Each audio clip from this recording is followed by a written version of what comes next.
Home in North Branch by Arleta Richardson. Chapter 1. Second Anniversary. Yoo-hoo! Mabel, are you here? I dropped my pen and hurried to the door. Augusta! How nice to see you. Come on in. Augusta settled in the rocker near the stove, and I put the tea kettle on to heat. You're just in time for a fresh cookie. This is one of your recipes and Len's favorite. I haven't seen you since Monday, have I? What have you been doing? If you'd stop your chatter and let a body get a word in, I'd tell you, Augusta replied. There's a new family out by the Alexanders. I went by to see them this morning. I sighed and put the teacups on the table. How many children in school? I'm almost out of room. 2, Augusta said. A boy who will be a beginner next year and a girl in the 5th. You'll likely meet them in church Sunday. I grinned at Augusta. You're better than Leland Stacy's newspaper. He wouldn't have found out what grades the children are in. Augusta looked pained. Are you implying that I'm nosy? She demanded. Of course not. You're just newsy. And I don't know what I'd do without you. The year before Len and I were married, I had lived in Augusta's home, and I had learned that there was not a malicious bone in her body. She loved to hear news, and she loved to share it. Her tart opinion and direct speaking hid a warm heart and a gentle spirit. Her voice interrupted my reverie. Don't you think so? I'm sorry, Augusta. I guess I was wool gathering. Don't I think what? Humph. How far back did you stop listening? I said, don't you think it's time you got your early vegetables in? Len has your garden cultivated, hasn't he? Oh, yes. I plan to work in it tomorrow if the weather holds. The nights have been a little chilly, but the days are gorgeous, just like they were 2 years ago. What happened 2 years? Augusta questioned, then interrupted herself. Mercy! Will she put her head through the window? I turned to see who she was and jumped up quickly. Lilac! I shouted, get off the porch! I dashed out of the room, flapping my apron as Augusta grabbed the broom. The cow turned and lumbered down the steps. Excuse me, Augusta, I'll take her back to the field. Len is going to have to do something to the gate. That animal goes in and out wherever she pleases. Why can't she stay in the field with the other cows? Probably thinks she's one of the family, Augusta laughed. I've got to be going anyway. Stop by when you have time. Augusta turned back toward the road, and I herded Lilac back to the pasture. I dropped the bar across the gate and leaned against the fence. It was a peaceful scene that met my gaze as I looked around.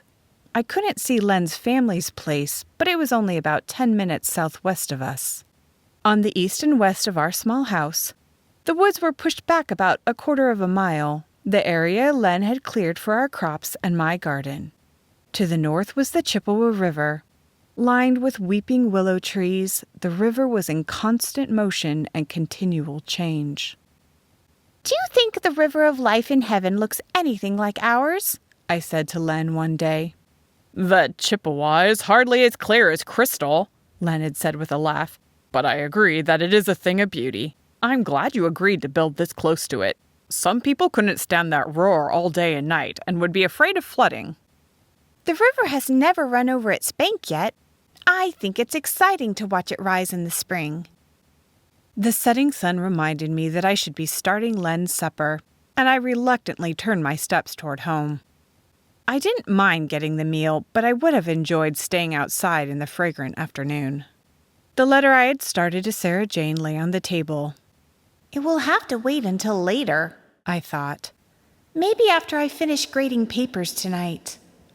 While my hands were busy peeling potatoes and mixing biscuits, my mind went back over the years of my friendship with Sarah Jane. There wasn't a time when she wasn't a part of my life. Together we had plunged in and out of trouble, through grammar school, high school, and early years of teaching. She had married Thomas Charles, a high school sweetheart, 3 months after my wedding. And she taught school in Ann Arbor while Thomas finished college. We hadn't seen each other nearly often enough in the past 2 years. I was taking the biscuits from the oven when Len came in. I smell biscuits and ham gravy. How did you know that's what I've had my mouth set for all day? Good. I'm glad that's not what your mother gave you for dinner. I forgot to check with her on the way to school this morning. Len washed his hands and face and dried them on the towel beside the washstand. As a matter of fact, I didn't eat dinner with the folks this noon. I stopped by the mill and Jerome asked me to join him. We had a nice visit.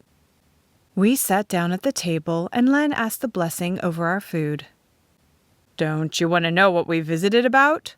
Len said after he had filled his plate. Should I? I had a visit from Augusta this afternoon, so I imagine I heard as much news as you did.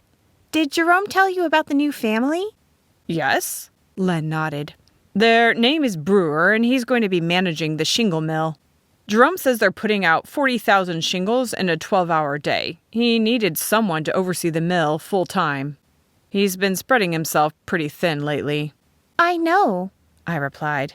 Myra told me that since the 4th mill opened, she's hardly seen him at all. I'm glad he's getting help, and I'm glad that you didn't accept his offer of a partnership, Len. I wouldn't want you to be away from home any more than you are now. I'm satisfied, Len said. I'm doing the Lord's work, and I believe it's prospering. The church isn't growing quite as fast as the lumber business, but we have a good congregation.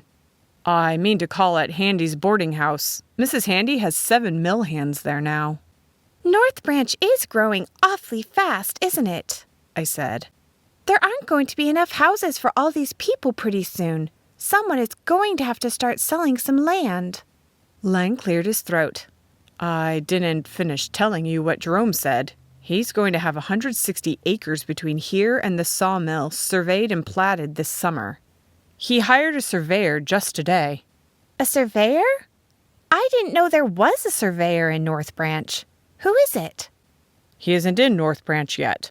Comes from out of the county. Len's eyes danced, as they did when he was especially pleased about something. Fellow by the name of Charles. Thomas Charles, I believe, he said. My fork dropped and I tipped my chair over as I grabbed Len around the neck. Len! No! Thomas and Sarah Jane, you wouldn't fool me, would you? Of course not, he laughed. You wouldn't choke me to death, would you? I let go and he rubbed his neck ruefully. I should have been ready for that. I take it my news meets with your approval. Oh, Len, next to having you at home with me, I couldn't ask for anything better. When are they coming? They should be here by the end of June, Jerome says. Thomas graduates on the 15th. Pa says the 2 of them can stay with him and Ma until their house is ready. He glanced around our small kitchen. I wish we had room here. You and Sarah Jane would like that. I shook my head. 10 minutes isn't too far away. Len, please don't worry because our home isn't any bigger. This is just right for me. I know you'd like a big place like your folks have, but we don't need that.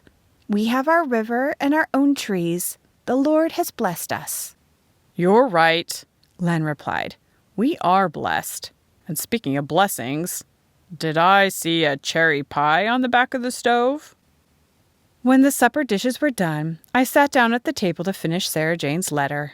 The school papers could wait until later. Len has just told me that you and Thomas are coming to North Branch. I don't know whether I can wait until June or not. Did you know that Edenville School will be vacant again next year? If you want to teach, that would be perfect. Len and I have agreed that I'll keep this school until our children come. Since I don't see any on the way yet, I've agreed to go back this fall. My 3 girls, Elsie Matthews, Prudence Edwards, and Serena Grayson, will be leaving this spring. They're all doing well on their high school entrance exam review and are planning to go to Roseman in September. I'll miss them. Could they possibly have more fun than we had? I finished the letter and sealed it, ready for the post office in the morning. Len had folded the North Branch Independent and set it down on the table, and I pulled it toward me. Does Frank Gage have an ad in the paper this week? I inquired. We should do our shopping in the morning. It's in there, Len answered. I didn't look at it too carefully because I was more interested in the report at the mill. There's an article about the new manager. I let that piece of news fly over my head as I scanned the ad for Gage's Mercantile. I'm glad we don't drink a lot of coffee, I remarked. It's 16 cents a pound. That's a good price for oatmeal, though. 10 pounds for a quarter. I'd rather have my oatmeal cookies than those ginger snaps at 4 pounds for 25 cents. I continued to scan the page carefully. My goodness! Flour is $3.25 a barrel. Staples are going out of sight. I'm glad we have a good garden for vegetables. Did you notice how low the salt is? About 3 cents a sack? Len guessed. Not the price, silly, I laughed. I meant how much do we have left? You were close, though. It's 4 sacks for 10 cents. We'd better get it, Len replied. I need a new salt lick for Lilac, too. He went to check on Regal and the chicken house while I graded papers. The door slammed behind him when he returned. Wind is coming up. Smells like a storm. We may have rain by morning. The storm came, but it wasn't rain.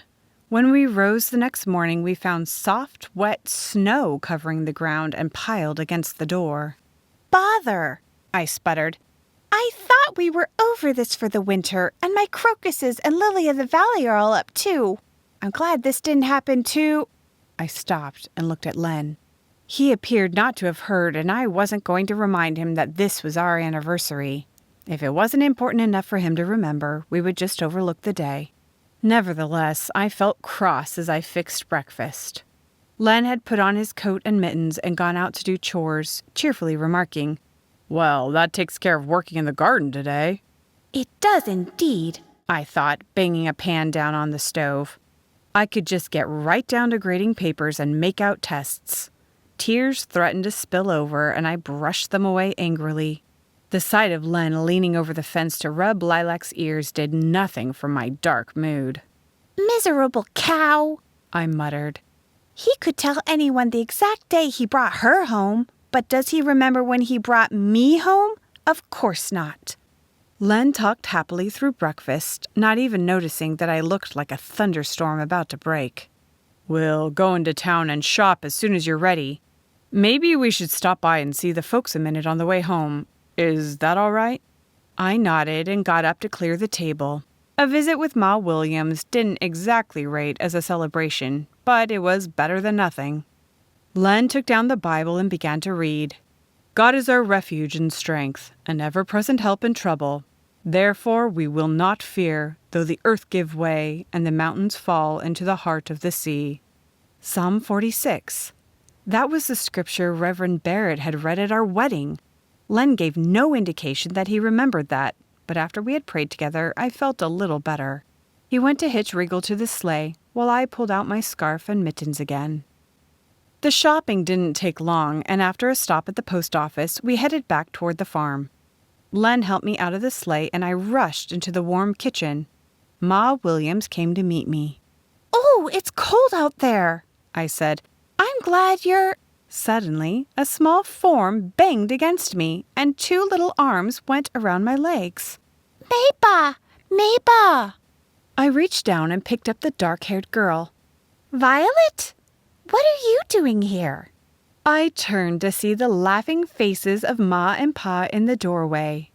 I was surrounded by my family and friends. "Happy anniversary!" they shouted. Bewildered, I looked from one to the other. The Graysons and Matthews had come, along with Augusta and Dorcas Gage. Len stood by the door, grinning broadly. "Leonard Williams, you knew about this all the time and you didn't tell me." "I certainly did not," Len replied. "Ma would have skinned me if I had let on. Now aren't you sorry for those awful things you thought about me?" "You don't know what I thought about you, but yes, I am. I should have known you wouldn't forget. I certainly never expected anything like this." "Neither did we," Pa laughed. "We had planned a nice outdoor dinner like we had 2 years ago." "This is perfect," I said. "It couldn't be better. Can you stay over tomorrow?" Ma nodded. "Roy will take care of the chores tonight and in the morning. He sends his love." "Thank him for me, Ma. For someone who went out of his way to make his little sister's life miserable, he turned out quite well." The day was a happy one. Ma's second family, my little sister Violet, raced from one person to another until she dropped in a heap and had to be carried to bed. Finally, Len declared he had to look over his sermon for the morning, and we left with the promise of, "See you in church." I snuggled up next to Len as we skimmed over the snow. "This has been such a wonderful day," I said. "I wish all the days of our lives could be like this." We know they won't be, he said. But it would be nice. It surely would be nice. End of chapter 1.